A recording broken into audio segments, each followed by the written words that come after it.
Kathleen and Terry Cox-Joseph edited an reverse ekphrastic book. So the poems were written first, and then artists chose the poems and created art to go with it. And this is the art that was created to go with my poem. Let's hold it up here. Oh, here. Oh, okay. This is History Revised. Monticello, 1962. My 7th grade American history class visited Monticello. Our tour guide spoke in detail about Thomas Jefferson and his beloved home. I could see Mr. Jefferson laying every brick. I pictured Mr. Jefferson plowing his fields.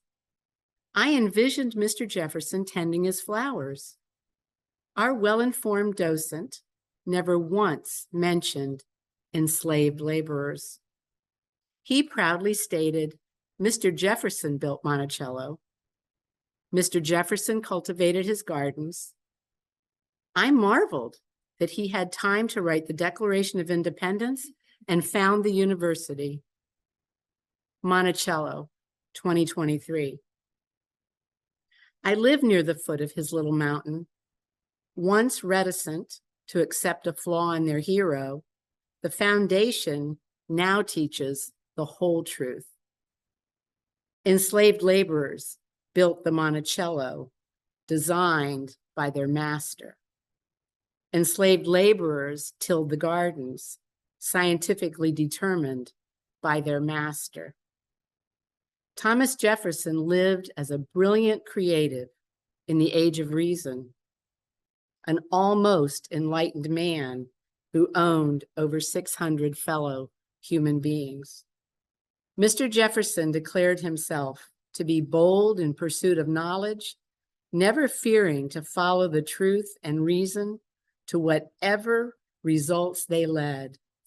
He spoke well and often lived a grand distance from his words. Those responsible for teaching Mr. Jefferson's legacy deserve the pride in living his words for him.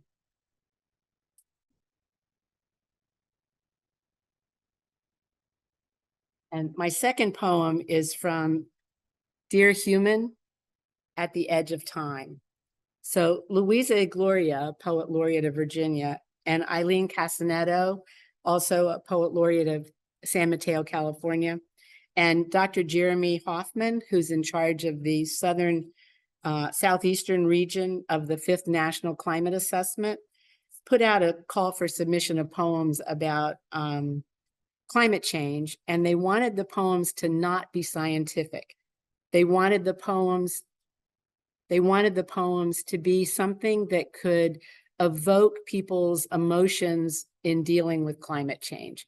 And my poem is called Breach. And the book was also given to the White House and Congress along with the report of the 5th National Climate Assessment. Breach.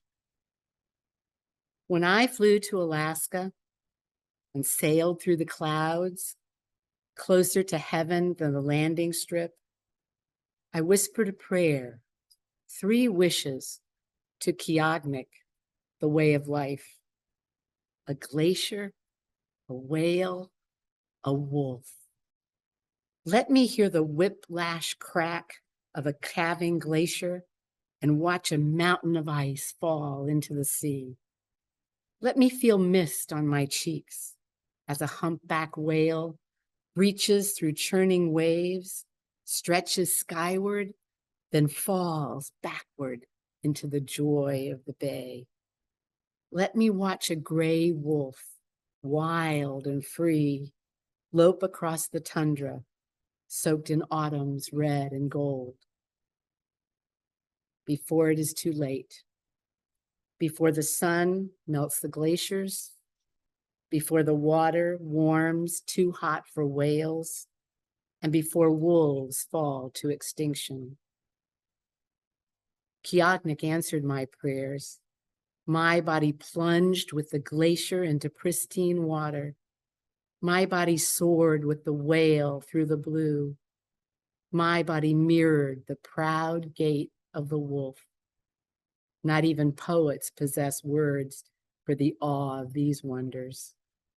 The people of Kiagnik, Siberian Yupik, are one with their brothers and sisters of the land, but not saw the marauders of Klondike calamity. The reckless people gashed deep scars into earth, slashed forests, overkilled, rushed to ruin. When my grandchildren seek adventure in Alaska, seek the ineffable wonders of the glacier, the whale, the wolf, when they long to follow the way of life, will Kiagnik have the power to answer their prayers? Thank you.